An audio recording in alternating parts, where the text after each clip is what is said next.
to another lesson on the Irish tenor banjo. This time we are going to learn a great jig written by Irish fiddler and banjo player John Carty. It's called Seanamhac Tube Station. This one is a really pleasurable tune to play because essentially you only need 2 fingers and 2 frets. And it mostly rotates between fret 5 and fret 3, and I normally would use my middle finger for fret 3 and 4 and my ring finger for fret 5. But for this one, just for ease and flow, I use my index finger on fret 3 for the F naturals and the C naturals, and my ring finger for fret 5.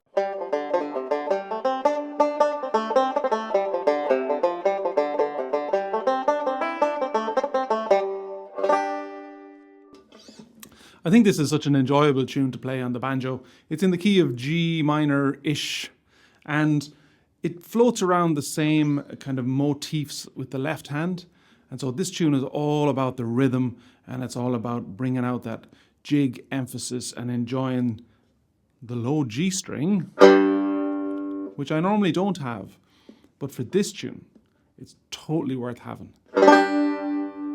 First things first, let's learn the simple melody for Seanamhac Tube Station.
Let's bring a little bit more pace to it. I'm going to leave out the ornamentation for now. So this is just simple melody played with nice rhythm.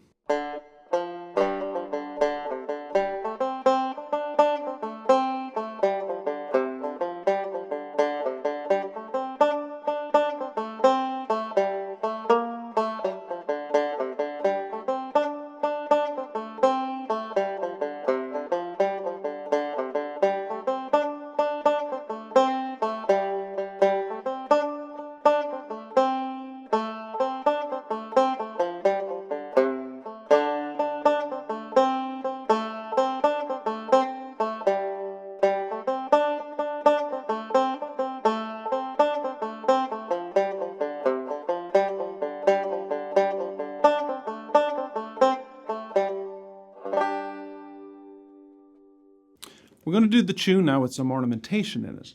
And so again, just to reiterate with jigs, that you have 2 choices. You can do the triplet first, or a note and then the triplet. And also within the triplet itself, you can play it as a clean triplet, or you can do what we call a dampened or stuttered triplet. And what that means, the dampened one, is where you dampen the first 2 notes of the triplet by just leaving your finger on the note, and then you press down for the 3rd one. The right hand is doing what it always does, which is down, up, down. And there's just a little bit of timing involved with the left hand. The left hand, while it's resting on the string for the first 2 notes of the triplet, it doesn't press down until that 3rd note. Okay, so we're going to do a combination of clean ones and dampened ones. All right, and it gives a nice rhythmical punch to the tune.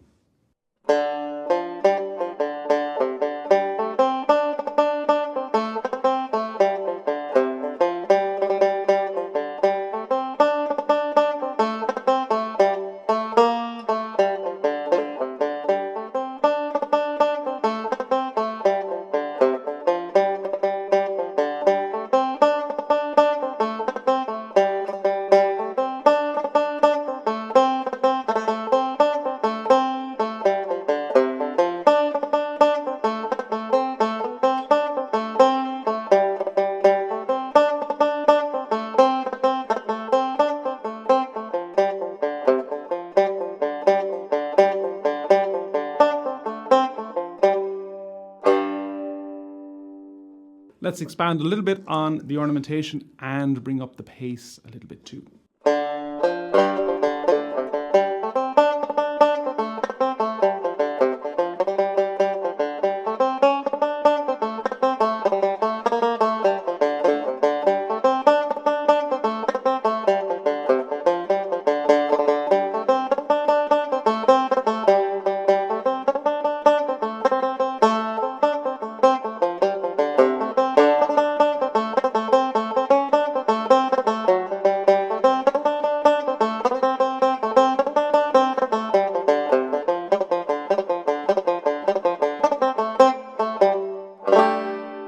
So the little bit at the end, tripleting through that repeated motif.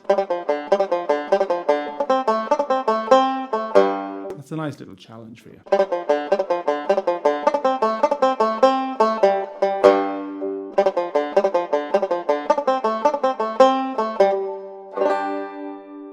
This time I'm going to play it through using a lot of double stops or chords, and of course because I have normal tuning in, so my bottom string is a G and this is in the key of G minor, we're going to be hitting the bottom string a lot.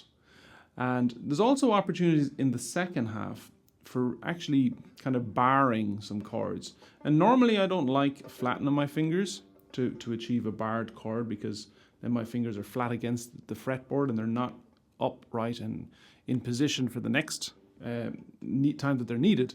But there's plenty of space in this tune, and so barring out some of the chords in the second part will work absolutely fine. So here goes.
Here is a simple version using some double stops.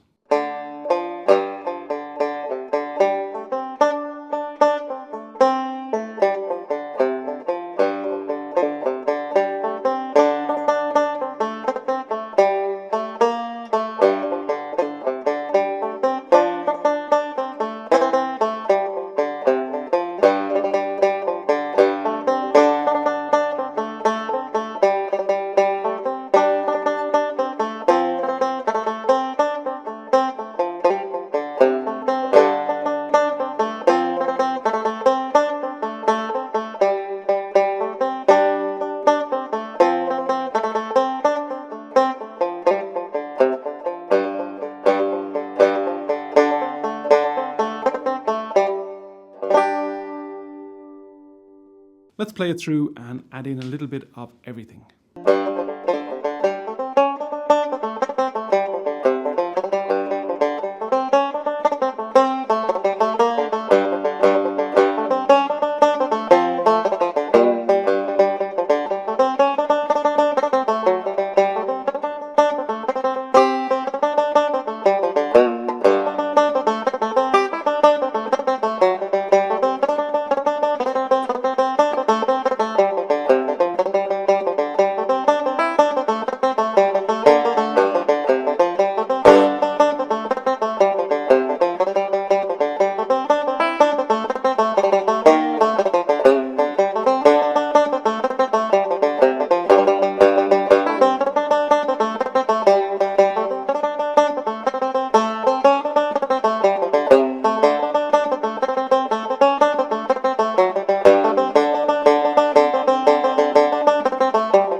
plenty going on there.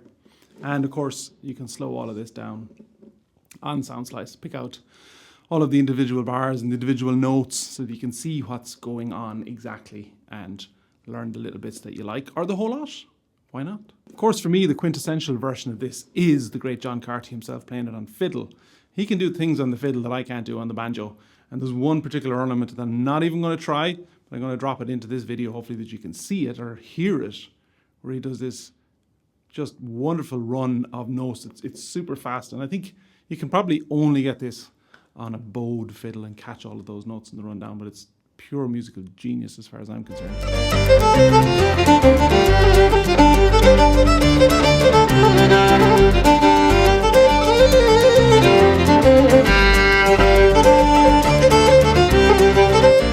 Of course, as part of this course, I'm going to have 3 play-along tracks, and we're going to do them at 80 BPM, 100 and 120, which is pretty fast.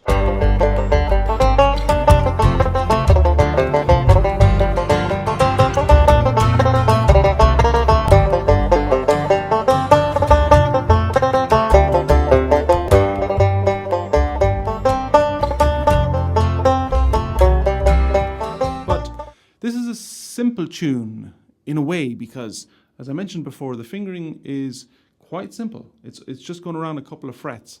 The tune is very, very repetitive, and it's one that really wants to be played at pace. So do your best. Learn the tune, do it at 80.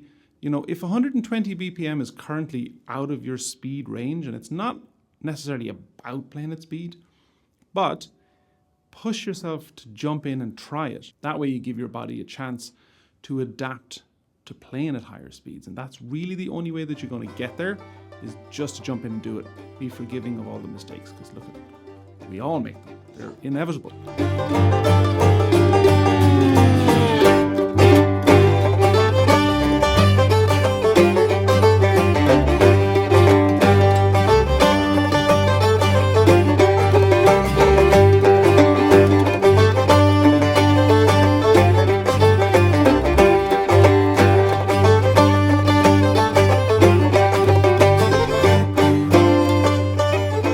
Familiar with the music of We Banjo 3 will know that we played this tune and we turned it into a kind of an old-timey reel, for want of a better term, because it has that gorgeous groove to it, and particularly the last parts of the jig where it goes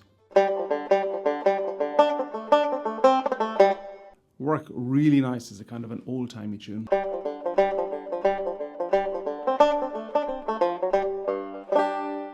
So, for those who want to learn it as an old-time style reel, here's that version as well.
So there you have it, Seanamhac Tube Station, written by the great John Carty. Apparently Seanamhac is a town in the middle of nowhere in Ireland that couldn't possibly have a tube station. A great testament, I think, to John Carty's wit and humour. If you like this Irish banjo content, I'd love if you would hit the like button and subscribe, and if you leave a comment, there's a good chance that the algorithm would show it to more people that are interested in Irish banjo videos. Of course, as always, all of the notation is available through my Patreon. I transcribe everything in detail using tab, stave notation, and ABCs. Of course, if there's a tune that you would like to see played, developed, and progressed for Irish banjo, drop it in the comments and I'll add it to the list.